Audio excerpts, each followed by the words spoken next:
नमस्कार। आप सभी दोस्तों का हमारे YouTube channel hello Hindi academy में स्वागत है। दोस्तों, आज हम यहाँ पर हिंदी साहित्य के महत्वपूर्ण प्रश्नों की श्रृंखला में आज एक नई क्लास लेकर आए हुए हैं। यह क्लास जो है UP TGT, PGT, DSSB, TGT, PGT, REET या फिर बीपीएससी और नेट जेआरएफ के लिए बहुत ही महत्वपूर्ण है। और कई परीक्षाएं जिनमें हिंदी साहित्य के प्रश्न पूछे जाते हैं उसके लिए भी यह महत्वपूर्ण है। चलिए आज की क्लास शुरू करते हैं। अगर चैनल पर नए हैं तो चैनल को सब्सक्राइब कर लीजिए, वीडियो पूरा देखें, अच्छा लगे तब लाइक करना और दोस्तों के साथ शेयर भी करना। पहला प्रश्न है, देवताओं की लिपि किसे कहा जाता है? देवताओं की लिपि किसे कहा जाता है? तो वह देवनागरी लिपि को देवताओं की लिपि कहा जाता है। आगे बढ़ते हैं। हिंदी साहित्य में हालावाद के प्रवर्तक कौन हैं? हिंदी साहित्य में हालावाद के प्रवर्तक कौन हैं? तो हिंदी साहित्य में हालावाद के प्रवर्तक हरिवंश राय बच्चन जी हैं। भारत का शेक्सपियर किसे कहा जाता है? तो भारत का शेक्सपियर जो है वह कालिदास को कहा जाता है। आगे बढ़ते हैं। मैथिली किस राज्य की भाषा है? कई बार ये परीक्षा में पूछा जा चुका है कि मैथिली किस राज्य की भाषा है। तो मैथिली जो है बिहार की है। अमीर खुसरो ने जिन मुकरियों, पहेलियों और दो सुखनों की रचना की है उसकी मुख्य भाषा क्या है? तो आप लोगों को पता ही होगा, जो आदिकाल के कवि हैं अमीर खुसरो, उनकी भाषा खड़ी बोली थी। तो उन्होंने मुकरियों, पहेलियों और दो सुखनों की जो रचना है वह खड़ी बोली में की है। और आदिकाल के ये प्रथम कवि हैं और वैसे भी हिंदी में या पहले कवि माने जाते हैं जिन्होंने खड़ी बोली भाषा का प्रयोग किया। हिंदी के प्रथम कवि किसे कहा जाता है? तो सिद्ध सरापा को। इनका समय है 9वीं शताब्दी। दोस्तों, हिंदी के प्रथम कवि को लेकर कई विद्वानों में मतभेद है। आपको ऑप्शन के अनुसार ऑप्शन को चूज करना होगा, लेकिन ज़्यादातर जो विद्वान हैं वह सरापा को लेकर एकमत हैं। कलम का सिपाही किसे कहा जाता है? तो कलम का सिपाही मुंशी प्रेमचंद को कहा जाता है। कलम का सिपाही मुंशी प्रेमचंद को कहा जाता है। जो जिण सासड़ भासयु सो मई कहियौ सारु, और जो पालई सई भाव करी सो तरि पावई पारु, इस दोहे के रचनाकार का नाम है। तो यह जो दोहा है वह देवसेन द्वारा रचित है। देवसेन इसके रचनाकार हैं।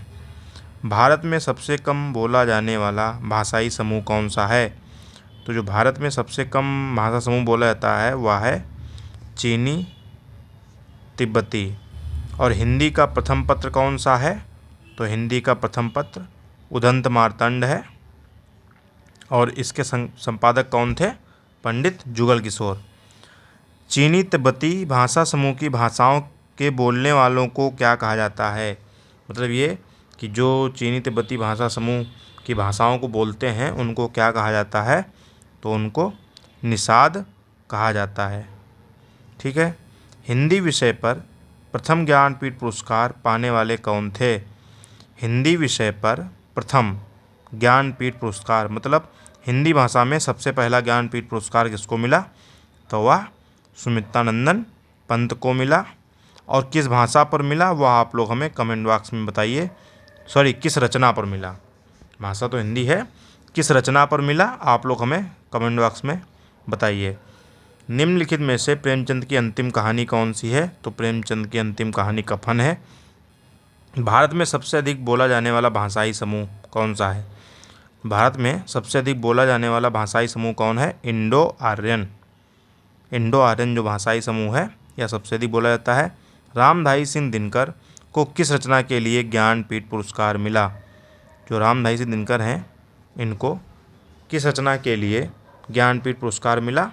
तो वह है उर्वशी। रामधारी दिनकर को उर्वशी के लिए ज्ञानपीठ पुरस्कार मिला। अटल बिहारी वाजपेयी हिंदी विश्वविद्यालय की स्थापना कहाँ की जा रही है?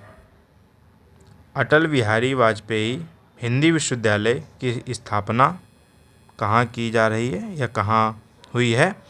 तो वह है भोपाल। कहाँ है भोपाल? मध्य प्रदेश। भारतीय भाषाओं को कितने प्रमुख वर्गों में बांटा गया है? तो भारतीय भाषाओं को 4 प्रमुख वर्गों में बांटा गया है। देश का पहला राष्ट्रीय हिंदी संग्रहालय कहाँ स्थापित किया जा रहा है या स्थापित हो चुका है? तो कहाँ? आगरा में। ठीक है। भारत के प्रथम राष्ट्र कवि कौन है? तो राष्ट्र कवि हैं मैथिली शरण गुप्त। ठीक है। हिंदी का प्रथम एकांकी एक घूंट किसके द्वारा लिखित है? या जयशंकर प्रसाद द्वारा लिखित है। लेकिन दोस्तों प्रथम एकांकियों में भी कि मतलब किसे प्रथम एकांकी माना जाए, इसमें भी विद्वानों में मतभेद है। लेकिन यह जिस परीक्षा में पूछा गया था उसमें एक घूंट को प्रथम एकांकी माना गया था। हिंदी साहित्य के इतिहास को कितने कालखंडों में विभाजित किया गया है? तो हिंदी साहित्य के इतिहास को 4 कालखंडों में विभाजित किया गया है। पहला है आदिकाल या फिर वीरगाथा काल, मध्यकाल या भक्तिकाल, उत्तर मध्यकाल या रीतिकाल और आधुनिक काल। तो 1, 2, 3 और 4 कालखंडों में हिंदी साहित्य के इतिहास को विभाजित किया गया है। एक नार पिया को भानी, तनवा को सगरा ज्यों पानी। यह पंक्ति किस भाषा में लिखी गई है? यह पंक्ति किस भाषा की है? तो यह जो पंक्ति है यह ब्रजभाषा की है। संविधान की 8वीं अनुसूची के अनुसार कितनी भाषाओं को राजभाषा के रूप में सांविधानिक मान्यता प्राप्त है? संविधान की 8वीं अनुसूची के अनुसार कितनी भाषाओं को राजभाषा के रूप में सांविधानिक मान्यता प्राप्त है? तो वह 22 भाषाएं हैं। दोस्तों देखो क्या होता है कि प्रश्न पढ़ने के साथ साथ कई प्रश्न तैयार और भी प्रश्नों के उत्तर तैयार हो जाते हैं। जैसे संविधान में जो राजभाषा है उसको किस अनुसूची में रखा गया है? तो 8वीं अनुसूची में रखा गया है। कितनी भाषाएं हैं? 22 भाषाएं हैं। ठीक है। और जो संविधान की 8वीं अनुसूची में जो 22 भाषाएं हैं उनको क्या कहा जाता है? राजभाषा। ठीक है। हिंदी गद्य के प्रतिष्ठापक हैं। हिंदी गद्य के प्रतिष्ठापक आचार्य किसे कहा जाता है? आचार्य महावीर प्रसाद द्विवेदी को। ठीक है।